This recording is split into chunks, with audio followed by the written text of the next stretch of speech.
Արտաքին քաղաքականության մեջ Արցախի առաջնահերթությունները 2015 թվականին չեն փոխվել, փոփոխությունները հիմնական ուղղություններում արձանագրված արդյունքներում են եւ ավելի շատ ակնկալիքներում։ Կատարված աշխատանքների արդյունքների եւ հետագա ծրագրերի մասին արտաքին գործերի նախարար Կարեն Միրզոյանը խոսել է տարեվերջյան ավանդական ասուլիսի ժամանակ։ Նախ եւ առաջ դա Արցախի անկախության միջազգային ճանաչման գործընթացն է, որի ուղղությամբ մենք որոշակի քայլեր ենք արել եւ շարունակելու ենք անել։ Իհարկե, Ադրբեջանա-Ղարաբաղյան հակամարտության խաղաղ կարգավորումներ, միաժամանակ մենք աշխատել ենք, մեր աշխատանքները ուղղված են եղել նաեւ Արցախի զարգացման համար արտաքին բարենպաստ պայմանների ապահովմանը, տարբեր երկրների հետ հնարավոր բոլոր մակարդակներով համագործակցության զարգացման եւ ընդլայնմանը, ինչպես նաեւ միջազգային գործընթացներում Լեռնային Ղարաբաղի Հանրապետության ներգրավվածության ապահովմանը։ Առաջնագծում լարվածության աճը հաշվի առնելով նախ Ադրբեջանա-Ղարաբաղյան հակամարտության կարգավորման գործընթացի մասին։ Կարգավորման գործընթացը 2015 թվականին էլ շարունակվեց ընթանալ ԵԱՀԿ Մինսկի խմբի հովանու ներքո։ Հայկական կողմերը սա համարում են այս պահին ամենահարմար եւ արդյունավետ ձևաչափը։ Պաշտոնական Ստեփանակերտի մոտեցումը չի փոխվել։ Բանակցությունները պետք է ընթանան Արցախի լիարժեք եւ անմիջական մասնակցությամբ։ Առայժմ այդ մասով դեռ անելիքներ կան։ 2015-ին համանախագահները Արցախ են եկել 2 անգամ, հանդիպումներ են եղել նաև Արցախից դուրս։ Այդ ուղղությամբ մենք շարունակել ենք մեր խորհրդակցությունները ԵԱՀԿ Մինսկի խմբի համանախագահողների հետ, ԵԱՀԿ նախագահի անձնական ներկայացուցիչ դեսպան Անջեյ Կասուկի հետ։ Անցած տարվա ընթացքում մենք ունեցել ենք 2 այցեր ԵԱՀԿ Մինսկի խմբի համանախագահների, դա մեկը փետրվարին էր եւ վերջինը տեղ ունեցավ հոկտեմբերի 26-ին, որի ընթացքում նրանք նաեւ հատեցին սահմանը, կատարվեց սահմանի հատում։ Մեր դիրքորոշումը միանշանակ արտահայտվել եւ փոխանցվել է իրենց։ Իր սահմանափակ հնարավորություններով ու լիազորություններով շփման գծում դիտարկումները շարունակել է դեսպան Անջեյ Կասպշիկը։ Սահմանափակ հնարավորությունների հարուցած դժվարություններին դիտարկումն իրականացնողներին հաճախ նաև Բաքվի բացահայտ ապակառուցողական պահվածքն է խանգարել լիարժեք իրականացնել իրենց առաքելությունը։ Նույնիսկ եղել են դեպքեր, բազմաթիվ դեպքեր, երբ դիտարկումների ժամանակ ադրբեջանական կողմից հնչել են կրակներ, այսպես այս տարվա հունվարին դիտարկումներից մեկը ուղղակի այդ պատճառով չեղյալ հայտարարվեց եւ բոլորդ է հավանաբար կհիշեք, որ վերջին այս համանախագահների մասնակցությամբ կատարված դիտարկման անցման ժամանակ նույնպես ադրբեջանական կողմը առիթը բաց չի թողել օգտագործելու հրազեն եւ կրակել։ Այսինքն նույնիսկ համանախագահների ներկայությունը շփման գծում իրենց համար որևէ զսպող գործոն չի հանդիսանում։ Հանրագումարում Արցախի արտգործնախարարը տարեվերջին ամփոփում է կարգավորման գործընթացում 2015 թվականի ընթացքում առաջընթաց չի արձանագրվել։ Ցավոք պետք է նշեմ, այդպես էլ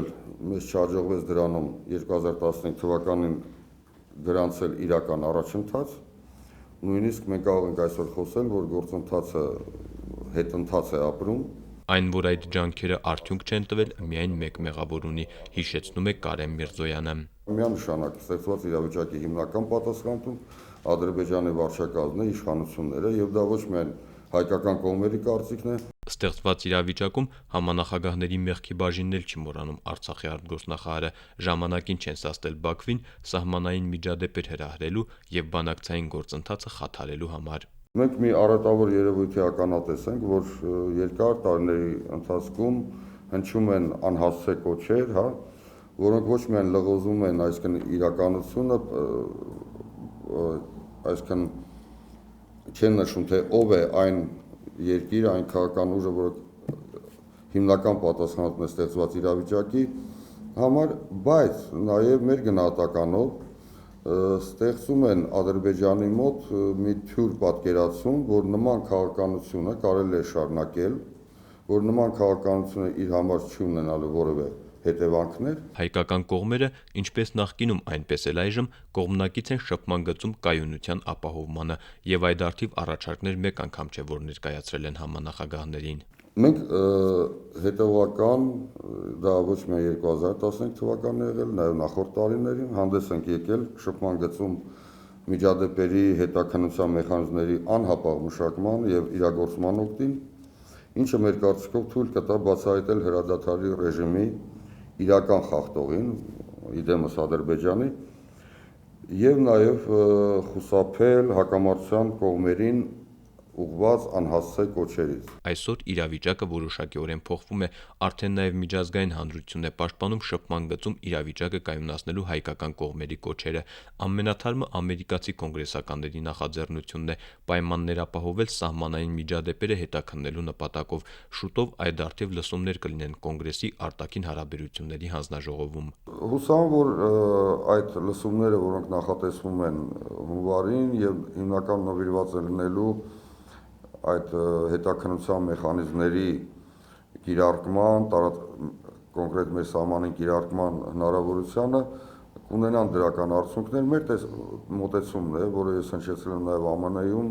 այդ մոտեցումը հնչեցվել է նաև այլ Ղարաբաղյան պաշտոնյաների կողմից, որ նման նախաձեռնությունը շատ օգտակար է եւ մենք չպետք է այդ նախաձեռնությունը դարձնենք Ադրբեջանի քաղաքական վերնախավի որոշման պատանդ։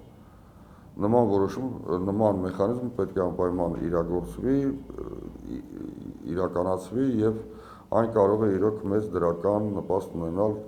ընդհանուր կայունության եւ անվտանգության մակարդակի բարձրացմանը։ Դա սակայն չպետք է այն պատրանքը ստեղծի, թե միջազգային հանրությունն արդեն միանշանակ ձեռնպահ է մնում քաղաքական սադրանքներից եւ ձգտելու է խնդրի արդարացի կարգավորմանը։ Նույն 2015-ին եվրոպական ճանաչված կառույցներից մեկում Եվրոպայի խորհրդի խորհրդարանական վեհաժողովում շրջանառության մեջ են դրվել բացահայտ հակահայկական բովանդակությամբ բանաձևեր։ Այդ բանաձևերը իհարկե չունեն պարտադիր բնույթ եւ չեն կարող որևէ լուրջ ազդեցություն ունենալ մեր դիրքորոշման վրա, Արցախի ներկայիս իրավիճակի վրա, ստիպել մեզ փոխել մեր տեսակետները։ Բայց այստեղ մենք պետք է չմոռանանք մի շատ կարևոր հանգամանքի մասին։ Կարծում եմ, որ այդ բանաձևերի ընդունումը բացասական հետևանք այնուամենայնիվ կարող է ունենալ հենց Ադրբեջանա-Ղարաբաղյան հակամարտության խաղաղ կարգավորման գործընթացի վրա։ Այսօր, երբ որ մենք բոլորս ականատես ենք, որ հակամարտության գոտում այդ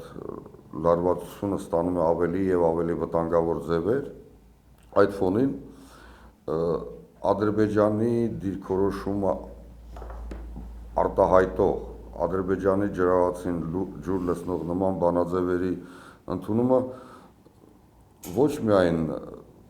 թույլ է տալու ադրբեջանական իշխանություններին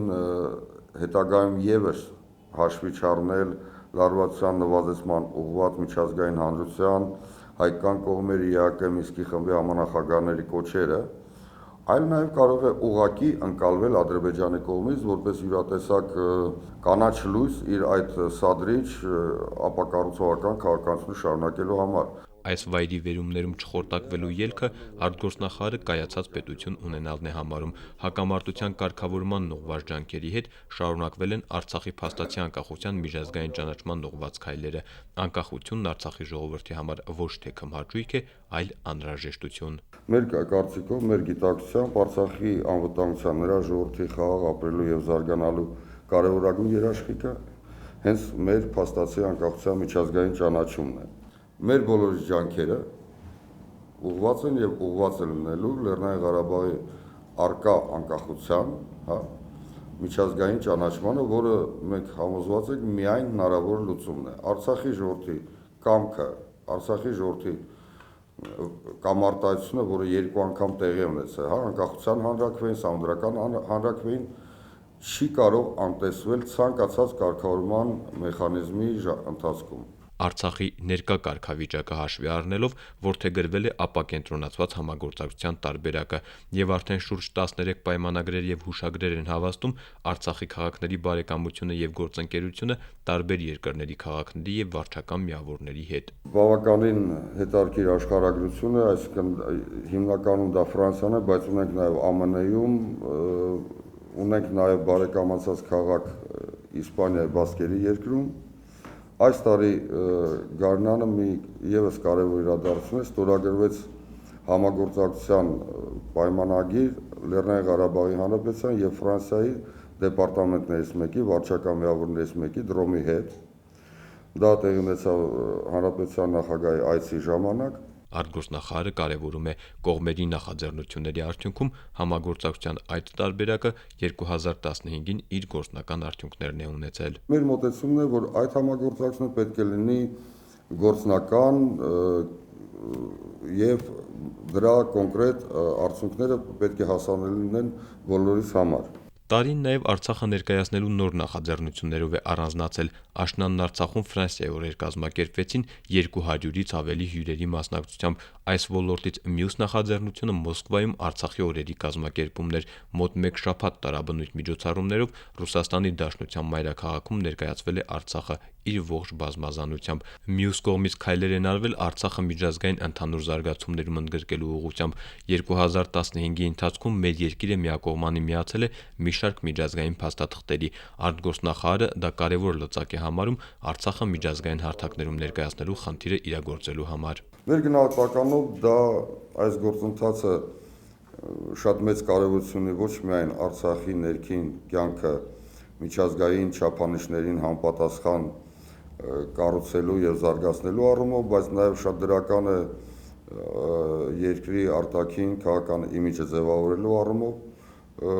Դա նաեւ վկայում է նրա մասին, որ նույնիսկ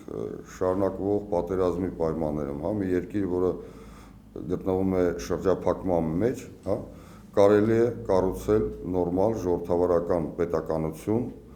հավատարիմ լինելով միջազգային իրավունքի բոլոր նորմերին եւ պահանջներին, եւ ես կարծում եմ, որ դա շատ հզոր լծակ է Արցախի մասին ճշմարտությունը արտաքին աշխարհում ճիշտ կերպով, անաչառ կերպով ներկայացնելու համար։ Նաև այս ջանքերի արդյունքում եւ հակառակ Ադրբեջանի հակաքարոզչությանը տարեստարի մեծանում է Արցախի նկատմամբ հետաքրքրությունը։ Բաքվի սև ցուցակը կարող է հարստանալ ավելի քան 16000 նոր անուններով։ Այդքան է կազմել 2015 թվականի ընթացքում Արցախ մուտքի արտոնագիր ստացած արտասահմանցիների թիվը։ 2015 թվականի